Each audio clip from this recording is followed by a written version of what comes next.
¿Un charcutero o qué? Dale, tira. ¿Sí? Ahora, venga, va. Ay. Ay, uy, qué mal. Bomba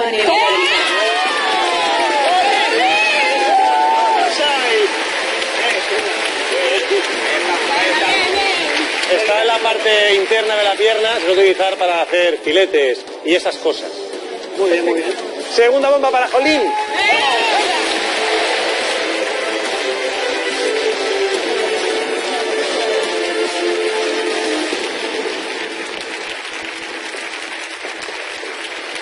Bueno, a ver, felicidades, primeros 700 euros y a ver si lo digo bien, que un amigo de Donosti me dijo cómo deciros buenas tardes en euskera y me gusta mucho tener estos detalles.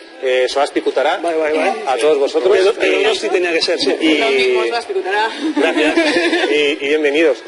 ¿Cuál es vuestro vínculo?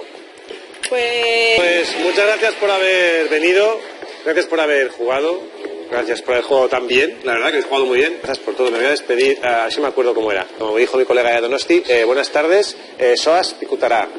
Soas Picutará. Soas Picutará. Adiós chicos. Bueno.